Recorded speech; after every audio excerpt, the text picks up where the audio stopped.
প্রিয় দর্শক, সবাইকে প্রীতির শুভেচ্ছা জানিয়ে শুরু করছি আমাদের সাপ্তাহিক আয়োজন ইসলামী ব্যাংক নিবেদিত স্মার্ট ব্যাংকিং অনুষ্ঠান। সঙ্গে আছে ডক্টর তৌহিদুল হক। দর্শক, ইসলামী ব্যাংকিংয়ের প্রতি মানুষের আগ্রহ বাড়ছে এবং এই ইসলামী ব্যাংকিং পরিচালনার যে নীতি এবং এর যে কার্যপরিধি সেটি অন্যান্য যে ব্যাংকিংয়ের যে প্রোডাক্টগুলো আছে বা পরিচালনার যে পদ্ধতি আছে তার সাথে মিল রেখে এক ধরনের ভিন্ন নীতি কিংবা একটি প্রক্রিয়ার মধ্যে দিয়ে সেটি পরিচালিত হচ্ছে এবং একটি মুসলিম রাষ্ট্র হিসাবে এদেশের অনেকেরই, বিশেষ করে যারা ইসলাম ধর্মের যারা অনুসারী কিংবা ব্যাংকিং প্রক্রিয়ার মাধ্যমে যারা স্বচ্ছতার সাথে এই ব্যাংকিং লেনদেন প্রক্রিয়াকে সম্পন্ন করতে চান এবং একটি তার যে ব্যাংকিং কার্যক্রমকে একটি স্বচ্ছতা জবাবদিহিতার মধ্যে আনতে চান, তাদের একটি বড় অংশ কিন্তু এই ইসলামী ব্যাংকিংয়ের প্রতি তাদের আগ্রহ বাড়ছে। পাশাপাশি এই প্রসঙ্গটি অনেক দিন ধরেই আলোচনা হচ্ছে যে আসলে এই ব্যাংকিং প্রক্রিয়া বাংলাদেশের বাস্তবতায় কতটা টেকসইভাবে এটিকে প্রতিষ্ঠিত করা এবং এই ব্যাংকিং প্রক্রিয়াটি নিয়ে যারা ব্যাংকের মধ্যে থেকে যারা অত্যন্ত দক্ষতার সাথে কাজ করছেন তারা কি ভাবছেন এই প্রবণতাকে বা এই ট্রেন্ডকে প্রতিষ্ঠিত করার প্রশ্নে, সেই বিষয়টি নিয়ে আজকে আলোচনা করব। তারই প্রেক্ষাপটে এমন একজন ব্যাংকারকে আমন্ত্রণ জানিয়েছি যিনি দীর্ঘদিন ধরে এই ব্যাংকিং প্রক্রিয়াটি নিয়ে কাজ করছেন। আলোচনায় যাওয়ার আগে অতিথির সাথে পরিচয় করে দিয়ে আমাদের সঙ্গে আছেন এনসিসি ব্যাংকের ইসলামিক ব্যাংকিং ডিভিশনের এক্সিকিউটিভ অফিসার শামির আহমেদ। আপনাকে অনুষ্ঠানে স্বাগত জানাচ্ছি।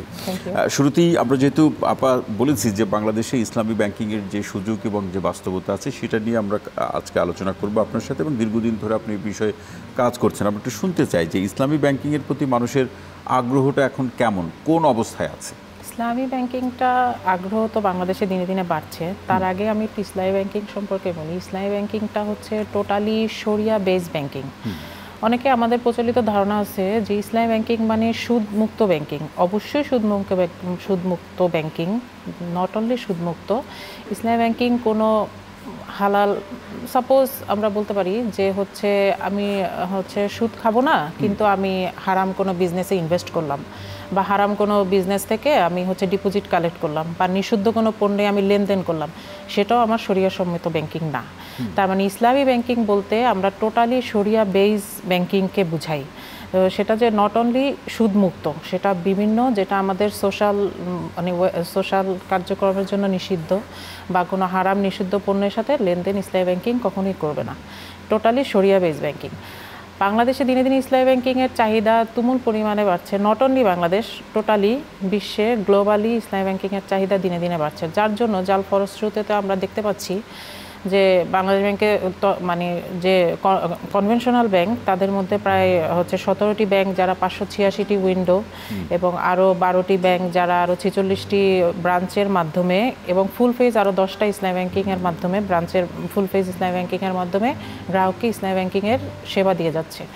এছাড়াও ইসলামী ব্যাংকিংয়ের আরও কিছু সৌন্দর্য আছে, যেমন asset base transaction, risk sharing, inclusion এবং আদার্স নৈতিক কিছু বৈশিষ্ট্যর কারণে ইসলামী ব্যাংকিংয়ের প্রতি দিনে দিনে মানুষের এইটা কি এই যে শরিয়া ভিত্তিক ব্যাংকিং অথবা যে ইসলামী ব্যাংকিংয়ের যে প্রসঙ্গ, সেটি কি এরকম অবস্থায় দাঁড়িয়েছে কিনা যে যারা ইসলাম ধর্মের অনুসারী যারা শুধু তাদের জন্য এটি এরকম কি, এরকম প্রবণতাটা এরকম না? এরকম না, প্রবণতা এরকম না। বাংলাদেশে ইসলামিক মুসলিমের সংখ্যা বেশি, সেটা ঠিক আছে, কিন্তু ব্যাপারটা এরকম না। কারণ ইসলামিক ব্যাংকিংয়ের টোটাল ব্যাংকিং ব্যবস্থাটা ওই যে বললাম সুদমুক্ত এবং টোটালি হালাল বিজনেস, যেটা আমাদের এই যে বাংলাদেশ ব্যাংকে লাস্ট কয়েক বছর যাবত টেকসই সাস্টেনেবল ফাইন্যান্স নিয়ে কাজ হচ্ছে, এরপরে CSR নিয়ে কাজ হচ্ছে, এবং ইসলামিক ব্যাংকের মূল ভিত্তি এবং মূল নীতি হচ্ছে টেকসই ফাইন্যান্সিং, যেটাকে আমি শুরুতেই বললাম যে asset base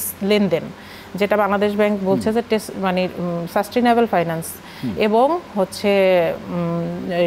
CSR, social responsibility.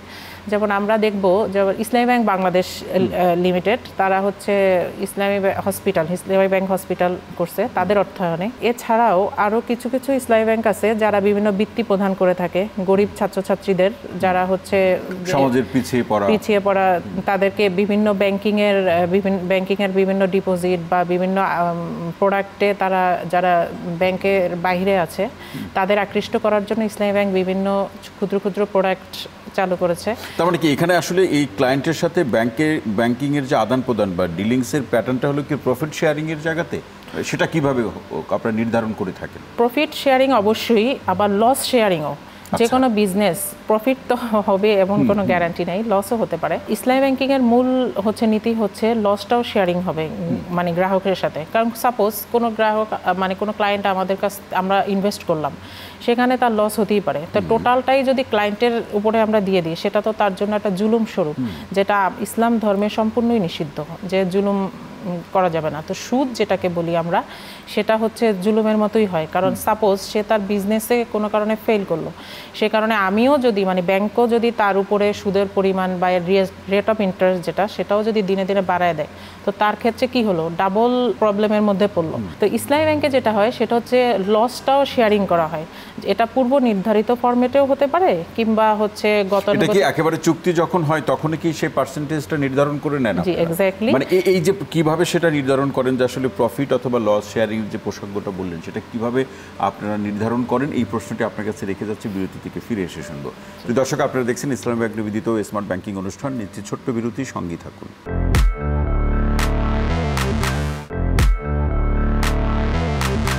দর্শক, বিরতির পর আরও একবার স্বাগত ইসলামী ব্যাংক নিবেদিত স্মার্ট ব্যাংকিং অনুষ্ঠানের। সঙ্গে আছে ডক্টর তৌহিদুল হক। যে বিষয়টি আজকে সম্মানিত আলোচক শামির আহমেদ আপার সাথে আলোচনা, সেটি হচ্ছে যে বাংলাদেশে ইসলামী ব্যাংকিংয়ের সুযোগ এবং যে বাস্তবতা বিরাজ করছে সেই প্রসঙ্গ নিয়ে আলোচনা। শামির আহমেদ আপা, যে প্রশ্নটি আপনার কাছে রেখে যাওয়া, যে আসলে এর যে প্রফিট অথবা লস শেয়ারিংয়ের যে প্রসঙ্গ, সেটা আপনারা নির্ধারণ করেন কিভাবে? ব্যাংকিং সিস্টেমে যে কোনো ইনভেস্টমেন্ট বা ডিপোজিট অ্যাকসেপ্টের ক্ষেত্রে, যে কোনো ইনভেস্টমেন্ট করার ক্ষেত্রে বা ডিপোজিট আমরা যখন গ্রহণ করি, সেক্ষেত্রে আমরা প্রথমে একটা অফার এবং অ্যাকসেপ্টেন্স, একটা চুক্তি স্বাক্ষর হয় ক্লায়েন্টের সাথে আমার। তার সাথে আমার কি পরিমাণ প্রফিট শেয়ারিং থাকবে এবং কি পরিমাণ লস শেয়ারিং থাকবে। তো সাধারণত মানে তার সাথে আমার ক্যাপিটাল শেয়ারিং যেটা আমি ইনভেস্টমেন্ট ক্ষেত্রে, তার সাথে আমার ক্যাপিটাল শেয়ারিং যেটা থাকে, সেই ক্যাপিটাল শেয়ারিংয়ের বেসিসে তার সাথে আমার লস শেয়ারিংটাও থাকে। আর প্রফিট শেয়ারিংটা তার সাথে আমার প্রি এগ্রিড রেশিও অনুসারে হয়। এটাই হচ্ছে আমাদের। এভাবে আপনি এটা কি বাংলাদেশ ব্যাংকের যে গাইডলাইন অনুযায়ী সকল ব্যাংকের জন্য কি একই নির্দেশনা, নাকি এটি ব্যাংক টু ব্যাংক ভেরি করে? না, বাংলাদেশ ব্যাংকের ইসলামী ব্যাংকিং অ্যাক্ট হয়েছে নতুন, যেটা আগে ছিল না। সেখানে দেওয়া আছে যে আমরা মানে অফার এবং অ্যাকসেপ্টেন্সের মাধ্যমে গ্রাহকের সাথে আমাদের যে কোনো বিজনেস শুরু হবে। আদারওয়াইজ যেটা ওইখানের এর আগের যে রীতিনীতি আছে, মানে যে কোনো প্রোডাক্টে আমরা যখন ইনভেস্ট করতে চাই, সেই প্রোডাক্টের কি পরিমাণ প্রফিট শেয়ারিংটা হবে, সেভাবে আমরা ক্লায়েন্টের সাথে হচ্ছে শেয়ারিংটা অ্যাডজাস্ট করি। মানে এইভাবে আসলে এটা নির্ধারণ করে থাকেন। এবং এর যে পরিচালনার যে নীতি, যে ব্যাংকিং প্রোডাক্টের অন্যান্য যে ক্ষেত্রগুলো বা আপনাদের অন্যান্য কার্যক্রমগুলো যেভাবে পরিচালিত হয়, এই ইসলামী ব্যাংকিং পরিচালনার ক্ষেত্রে তো একটা ভিন্নতা আছে। সেই ভিন্নতার জায়গাগুলো একটি হচ্ছে যে শরিয়া ভিত্তিক ব্যাংকিং, সেটা তো এর ফিলোসফি, কিন্তু পরিচালনার নীতি অথবা কাজের যে ধরনের জায়গাগুলো একটু শুনতে চাই। ইসলামী ব্যাংকিংয়ে পরিচালনার প্রধান যে পার্থক্যটা, সেটা হচ্ছে আমাদের একটা শরিয়া সুপারভাইজিং বোর্ড থাকবে, একটা কমিটি থাকবে। সেই কমিটির যে কোনো ইসলামী ব্যাংকিংয়ের মানে কোনো ইনভেস্টমেন্ট বলেন, ডিপোজিট অ্যাকসেপ্ট বলেন বা আদার্স কোনো বিজনেসে যখন ক্লায়েন্টের সাথে আমরা যাব, তখন এই শরিয়া সুপারভাইজিং কমিটির কাছ থেকে আমাদের একটা পারমিশন নিতে হয়। আদার্স ব্যাংকে ধরেন বোর্ড থেকে বিওডি যে পারমিশনটা দেয়, তখনই তাদের সেই অপারেশনে তারা যেতে পারে। কিন্তু আমাদের এর সাথে শরিয়া সুপারভাইজিং কমিটির একটা পারমিশন লাগে। আর এই শরিয়া সুপারভাইজিং কমিটিরা এরা এই কমিটিতে সবাই থাকেন যারা ইসলামিক স্কলার বিভিন্ন জায়গার এরা, এবং খুবই হাইলি ইসলামিক স্কলার থাকেন এরা। এদের পারমিশনের উপরেই আমরা নেক্সট অপারেশনে যাই। এবং একই সাথে এটি একটু শুনি যে আসলে এর অন্যান্য যে ব্যাংকিং প্রক্রিয়া থেকে এর যে ভিন্নতা, সেটা পরিচালনার জায়গাতে একটা বললেন যে কিভাবে সেটা পরিচালিত হয়। পাশাপাশি এখানে যে বিনিয়োগের জন্য যে অর্থটা আপনারা নির্ধারণ করেন, সেই অর্থটাকে আপনারা কি নামে এটাকে পরিচিত করান? ইসলামিক কিছু প্রোডাক্ট আছে, যেমন ডিপোজিট যখন আমরা কালেক্ট করি, আলওয়াদিয়া কারেন্ট অ্যাকাউন্ট আর হচ্ছে মুদারাবা, এই দুইটা বেজে আমরা ডিপোজিট কালেক্ট করি। আর ইনভেস্টমেন্টে আমাদের অনেক প্রোডাক্ট আছে, মুদারাবা মুশারাকা আছে, মুদারাবা আছে, বাই মুরাবাহা আছে, বাই মুয়াজ্জেল আছে। এইসব ক্ষেত্রে আমরা ইনভেস্টমেন্ট করে থাকি। আমরা যখন মুরাবাহা দেই, তখন ক্লায়েন্টের সাথে আমাদের শেয়ারিংটা থাকে। যখন আমরা ক্যাপিটাল দেই, তখন ব্যাংকার হয় সাহেব আল মাল, যে ক্যাপিটাল দেয়। আর যে আমার ক্যাপিটাল নিয়ে খাটায় বা কাজ করে, তার ব্রেন পরিশ্রম, তার এনার্জি, তার ব্রেন খাটায়, তাকে আমরা বলি মুদারিব।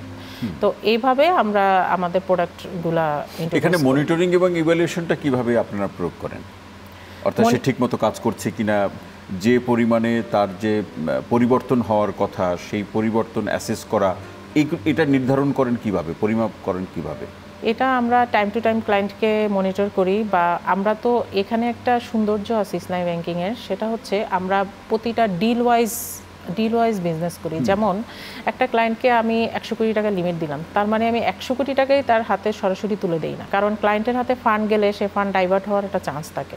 তো সে যেই দোকান থেকে পারচেস করবে, দোকান তার চয়েস হতেই পারে, সে যে দোকান থেকে পারচেস করবে আমরা সরাসরি তার নামে পে অর্ডারটা দিই। তার মানে ফান্ড ডাইভার্ট হওয়ার কোনো সুযোগ নেই।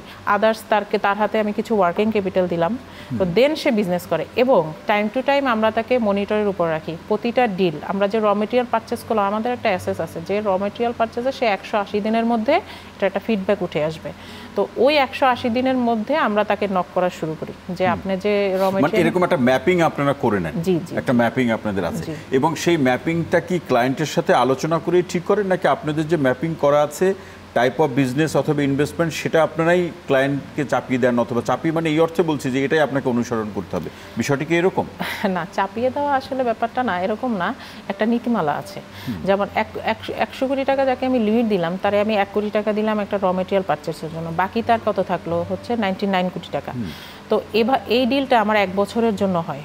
তো সে 1 বছরে যখন আরো 50 লাখ টাকা সে নিল, এভাবে প্রতিটা যেদিন থেকে নিবে তার পরের থেকে 1 বছর পর্যন্ত এটা টেনিওর থাকে।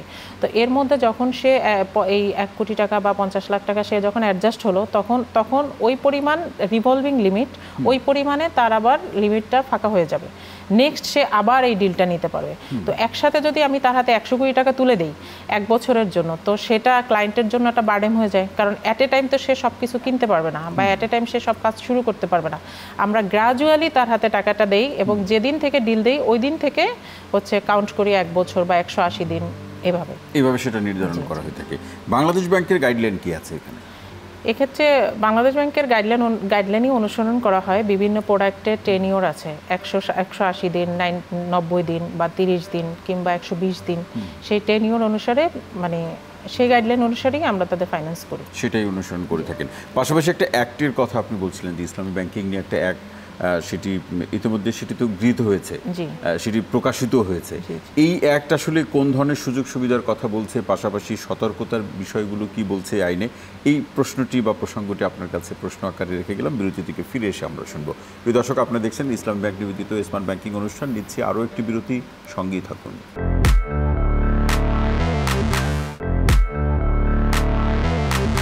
দর্শক, বিরতির পর আরও একবার স্বাগত জানাচ্ছি ইসলামী ব্যাংক নিবেদিত স্মার্ট ব্যাংকিং অনুষ্ঠানে। সঙ্গে আছে ডক্টর তৌহিদুল হক। আজকে আমাদের সম্মানিত আলোচক শামির আহমেদ আপার সাথে বাংলাদেশি ইসলামী ব্যাংকিংয়ের যে সুযোগ এবং কী ধরনের বাস্তবতা বিরাজ করছে সেটি নিয়ে আমরা আলোচনা করছি। যে প্রশ্নটি আপা রেখে যাওয়া অ্যাক্টের প্রসঙ্গ, অ্যাক্ট কি বলছে এবং সেখানে কতটুকু সুযোগ আছে গ্রাহকের জন্য বা ব্যাংকের জন্য, কতটুকু সুযোগ আছে, পাশাপাশি এর যে সম্ভাবনার জায়গাটা সেটা আইনের মাধ্যমে কতটুকু পূরণ হবে? বাংলাদেশ ব্যাংকে অ্যাক্টে, ইসলামী ব্যাংকিং অ্যাক্টে টোটালি ইসলামী ব্যাংকিংয়ের একটা ফরম্যাট দেওয়া আছে। মানুষের চাহিদার জন্য এত বেশি ইসলামী ব্যাংকিং উইন্ডো মানে করা হচ্ছে। Conventional bank, maximum conventional bank ইসলামী ব্যাংকিং উইন্ডো চালু করছে। ইভেন সরকারি ব্যাংকগুলোতেও সোনালী, অগ্রণী, জনতা এরাও ইসলামী ব্যাংকিংয়ের উইন্ডো চালু করেছে। তো এই জন্য বাংলাদেশ ব্যাংক একটা ইসলামী ব্যাংকিংয়ের একটা গাইডলাইন দিছে এই অ্যাক্টের মাধ্যমে, এবং ইসলামী ব্যাংকিংয়ের তাদের কিছু বিধিনিষেধ দিয়ে দিছে। যেমন ইসলামী ব্যাংকিংয়ের একই কনভেনশনাল ব্যাংকে ইসলামী ব্যাংকিং উইন্ডো আছে এবং কনভেনশনাল পাশাপাশি 2টা ব্যাংকের কাজ হচ্ছে। তো তারা স্ট্রংলি বলে দিচ্ছে যে ইসলামী ব্যাংকের কালেক্ট করা ফান্ড আলোয়াদিয়া কিংবা মুরাবাহা ডিপোজিটের মাধ্যমে যেসব ফান্ড আমরা কালেক্ট করি, ডিপোজিট গ্রহণ করি, সেগুলো কনভেনশনালে কোনো রকম ইউজ করা যাবে না। এটা পুরোটাই আলাদা থাকবে। এবং হ্যাঁ, ইনভেস্ট করা যাবে সেটা ইসলামিক কোনো ফান্ডে, যেমন ইসলামিক সুকুক বন্ড আছে, এরপরে ইসলামিক সিকিউরিটিজ হাউস আছে যেমন বিজিআইআইবি, বাংলাদেশ ব্যাংক যেটা করেছে। তো এইসব ক্ষেত্রে ইউজ করা যাবে, বা ইসলামিক কোনো ফান্ডে, ইসলামিক কোনো ইনভেস্টমেন্টে বা ইসলামিক আদার্স কোনো ব্যাংকে ইনভেস্ট করা যাবে। কিন্তু কনভেনশনাল কোনো কাজে এই ফান্ড ইউজ করা যাবে না। এই ফান্ড অলস পড়ে থাকলেও ইউজ করা যাবে না। এটা বাংলাদেশ ব্যাংক স্ট্রংলি এই অ্যাক্টে বলা আছে। এইসব ক্ষেত্রে ইসলামী ব্যাংক কোথায় কোথায় ফান্ড ইউজ করছে টোটালটাই এই অ্যাক্টে দেওয়া আছে, এবং পুরাটাই বাংলাদেশ ব্যাংকে টাইম টু টাইম একটা নির্দিষ্ট সময় পরপর বাংলাদেশ ব্যাংকে কি একটি রিপোর্ট দিতে হয়? জি, বাংলাদেশ ব্যাংকে কোয়ার্টারলি রিপোর্ট দিতে হয়, হাফ ইয়ারলি রিপোর্ট দিতে হয়, এবং ইয়ারলি একটা। ব্যাংক থেকে কি কোনো মনিটরিং টিম আছে যে যারা ইসলামী ব্যাংকিং কার্যক্রম পরিচালনা করছে, তারা কি করছে, একেবারে মাঠ পর্যায়ে গিয়ে সেটা আপনাদের কাছ থেকে তথ্য নিয়ে তারা কি সেটা মনিটরিং করে থাকে? অবশ্যই অবশ্যই বাংলাদেশ ব্যাংক মনিটর করে। বাংলাদেশ ব্যাংকের এখন আরও 2টা ইসলামী ব্যাংকিংয়ের ডিভিশন হয়েছে, যে যারা স্ট্যাটিক্স ডিপার্টমেন্ট হয়েছে, যারা সবসময়ই হচ্ছে ইসলামী ব্যাংকিংয়ের কার্যক্রমগুলো পরিদর্শনের মধ্যে রাখে, তাদের মনিটরিংয়ের মধ্যে রাখে, বিশেষ করে যারা নতুন কনভেনশনাল ব্যাংক, যারা নতুন উইন্ডো ওপেন করেছে। তো টাইম টু টাইম তাদের বাংলাদেশ ব্যাংকে আমাদের রিপোর্ট করতে হয়, এবং মানে কোয়ার্টারলি বাংলাদেশ ব্যাংকের সরাসরি অডিট আসে। তারা তখন বিভিন্ন ফাইল বা হচ্ছে আমাদের যে অ্যাফেয়ার্স, এগুলো তারা রিড করে এবং এগুলো তারা টাইম টু টাইম অডিট করে। এবং এই ইসলামী ব্যাংকিংয়ে এটা তো আগ্রহের জায়গাটা অনেকাংশে বাড়ছে, একেবারে সামনে সম্ভাবনার জায়গাটুকু কিভাবে দেখেন, যে এই প্রক্রিয়াটি নিয়েই কি একটা নতুন ট্রেন্ড ডেভেলপ করবে কিনা? হ্যাঁ, অবশ্যই ট্রেন্ড ডেভেলপ করা সম্ভব। যেমন বাংলাদেশে বর্তমানে লাস্ট 10 ইয়ার্স তো ইসলামী ব্যাংক প্রচুর গ্রোথ হয়েছে। তো এছাড়া মনে করেন যদি এই রুরাল পর্যায়ে ইসলামী ব্যাংকিংয়ের ব্রাঞ্চগুলো অতটা ডেভেলপ হয় নাই, এগুলো যদি ডেভেলপ করা যেত তাহলে আরও ইসলামী ব্যাংকের ডিপোজিট আরও কালেক্ট করা যেত। টোটাল ডিপোজিটের 1/4 ইসলামী ব্যাংকিংয়ের ডিপোজিট আছে। Last statistics report in Bangladesh ব্যাংকের, সেখানে 1/4 হচ্ছে ইসলামিক ডিপোজিট আছে বিভিন্ন আমানতের মাধ্যমে। তো এটা যদি আমরা 50%-এ নিয়ে আসা যেত তাহলে ইসলামী ব্যাংকের শেয়ারিংটা আরও বাড়তো ডিপোজিটে। যারা ব্যাংকিং বঞ্চিত আছে, এরকম কিছু লুক্রেটিভ প্রোডাক্ট, স্কুল ব্যাংকিং, মানে তাদের যদি আমাদের ইনক্লুড করা যেত, সেক্ষেত্রে ইসলামী ব্যাংকিং আরও পরিসর হতো। এছাড়া মনে করেন মিডল ইস্টের কিছু ব্যাংক যারা ফরেন ট্রেডের ক্ষেত্রে আগে আমাদের সাথে নষ্ট ছিল না, তারা এখন যেমন সৌদি, তারপর দুবাই, এরা এখন আমাদের সাথে মানে ফরেন ট্রেডের ক্ষেত্রে নষ্ট অ্যাকাউন্ট করছে। এছাড়া কিছু মিডল ইস্টের কিছু কান্ট্রি আছে যারা ইসলামিক ব্যাংকিংয়ে ইনভেস্ট করতে চায়, যেমন ইসলামিক ডেভেলপিং ব্যাংক, এরা সবসময় ইসলামিক ব্যাংকিংয়ে ইনভেস্ট করে আসছে। আমরা অনুষ্ঠানে খুব বেশি সময় পাবো না, যতটুকু সময় পাচ্ছি আপনার কাছ থেকে একটু শুনতে চাই যে ইসলামী ব্যাংকিংয়ের এই প্রোডাক্ট অথবা সেবা নিতে আসার সময় একজন ক্লায়েন্টের যে অবস্থা ছিল এবং আপনাদের সাথে সম্পৃক্ত হয়ে তার অবস্থার পরিবর্তন হয়েছে। আমাদের কারো নাম পরিচয় জানার দরকার নেই, আমরা এরকম ছোট করে দিয়ে একটি ঘটনা শুনতে চাই, যে ঘটনাগুলো অন্যরা যখন শুনবে তারা উৎসাহ বোধ করবে। আমি রিসেন্ট একটা ঘটনা বলি। এক ম্যাডাম আসছিলেন, উনি সোয়েটার ফ্যাক্টরি করবেন। তো উনি মাত্র দুইটে লুম নিয়ে উনি কাজ শুরু করেন। তো আমরা তাকে মানে আমাদের হচ্ছে মুরাবাহা এলসি করি, এরপরে বাই মজ্জেল দেই, এরপরে এমনকি সে এখন মানে এটা বছর 3 আগের ঘটনা, 3 বছর পরে এখন সে ব্যাক টু ব্যাক এলসি করে এবং সে হচ্ছে বড় বড় পারচেস অর্ডার নিয়ে আসে। ইউরোপ কান্ট্রি থেকে তার অর্ডার আসে, কন্ট্যাক্টগুলো আসে বা মাস্টার এলসি আসে, তাকে সে ব্যাক টু ব্যাক এলসি করে, তাকে আমরা বাই সালাম দেই। এবং সে নিজেই আমাদের একটা প্রোগ্রাম হয়েছে ওম্যান এন্টারপ্রাইনিং ইন ইসলামিক ব্যাংকিং, সেখানে সে নিজেই বলেছে যে ইসলামিক ব্যাংকিংয়ের এই প্রোডাক্টের কারণে মানে তার জীবন বদলে গিয়েছে। রাইট। এবং এই জায়গাতে আপনি ধন্যবাদ আপনাকে যে আসলে উদাহরণ হিসেবে আপনি নারীদের, একজন সম্মানিত নারী বা উদ্যোক্তার প্রসঙ্গটি আনলেন। নারীদের আগ্রহের জায়গাটি কি বাড়ছে পুরুষের তুলনায় ইসলামী ব্যাংকিংয়ের প্রতি? অবশ্যই আগ্রহ বাড়ছে, কারণ ইসলামী ব্যাংকিং তো অ্যাসেট বেসড ব্যাংকিং করে। তো যে কারণে মানে কোনো ক্লায়েন্টের, নারীরা তো অবশ্যই, এছাড়া পুরুষরাও, কোনো ক্লায়েন্টের আপনি মানে অন্ধকারে থাকার কোনো সিস্টেম নাই। মানে ইসলামী ব্যাংকিং টোটাল ট্রান্সপারেন্ট ব্যাংকিং, কোনো হিডেন চার্জ বলেন, সবকিছু স্পষ্ট, জি, কোনো হিডেন চার্জ বলেন, কোনো কিছুই নাই। তো সেক্ষেত্রে আমার সাথে আরেকজন নারী গ্রাহকের যখন হচ্ছে অফার এবং অ্যাকসেপ্টেন্স হয়, তাকে আমি টোটালটাই তাকে আমি বুঝাইয়া দেওয়ার পরেই সে আমার গ্রাহক হয়। তো সেক্ষেত্রে তার মানে ঠকে যাওয়া বা প্রতারণার শিকার হওয়ার কোনো সুযোগ নেই। এবং আমরা একেবারে শেষের দিকে ইসলামী ব্যাংকিং সম্পর্কে জনগণের বা আমাদের যারা শ্রোতা বা আমাদের যারা দর্শক হিসেবে আছেন তাদের উদ্দেশ্যে কিছু বলবেন?